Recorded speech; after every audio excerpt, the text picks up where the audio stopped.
Baiklah anak-anak, bagi kalian yang belum bisa memahami tentang teks ulasan, perhatikan penjelasan saya berikut ini.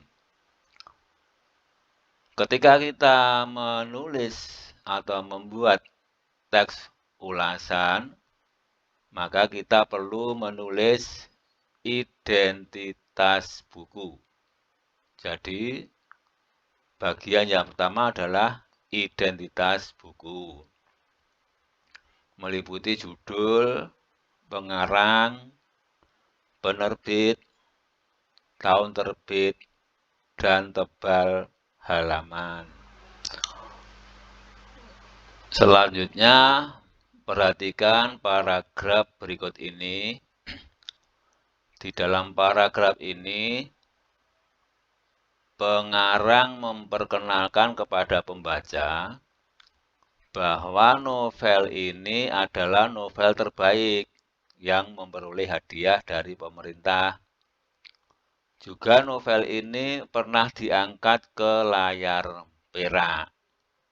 Nah, bagian yang memperkenalkan buku kepada pembaca ini dinamai bagian orientasi. Seperti dulu kalian ketika diterima di SMP kelas 7, itu kan mengikuti acara masa orientasi sekolah. Nah, di situ kalian diperkenalkan di mana letak kamar kecilnya, di mana letak gedung perpustakaannya. Kalian ditunjukkan tempat-tempat supaya mengenal sekolah baru. Nah, juga seperti sini. Di dalam karya ini, pengarang memperkenalkan buku ini, sehingga dinamai bagian orientasi. Selanjutnya, di paragraf ini berisi cerita. Ya, novel ini menceritakan perjalanan hidup tokoh Hasan. Dari kecil ia dididik menjadi anak yang saleh, dan seterusnya. Ini dinamai bagian sinopsis, karena ini merupakan ringkasan cerita.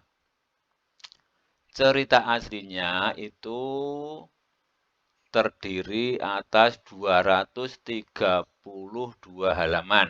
Ya, jadi novel berjudul Ateis ini berisi 232 halaman. Nah, ini disingkat, diringkas menjadi beberapa paragraf. Ini hanya saya ambilkan satu paragraf.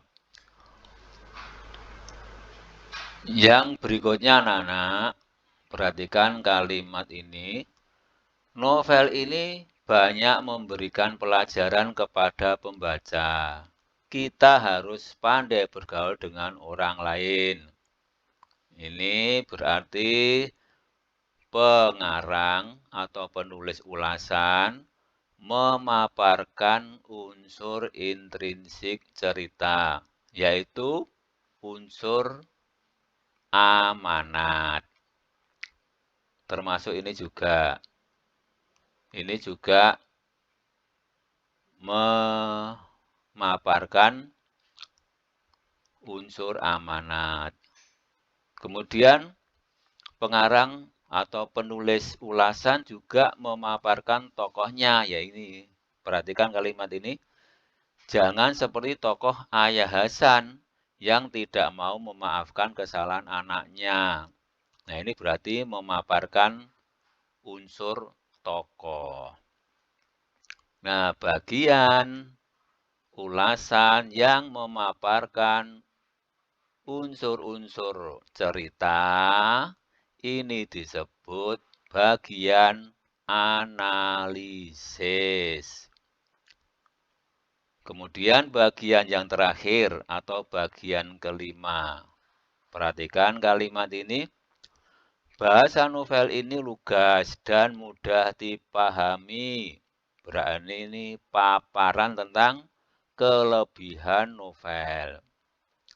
Kalimat berikutnya, sayangnya novel ini sudah sangat langka sehingga sulit diperoleh. Ini berarti memaparkan kekurangan novel. Nah, bagian yang memaparkan kelebihan dan kekurangan novel ini dinamai bagian evaluasi. Nah, sekarang jelas kan? Bagian atau struktur teks ulasan itu ada 5. Yang pertama, identitas. Yang kedua, orientasi. Yang ketiga, sinopsis. Yang keempat, analisis. Yang kelima, evaluasi.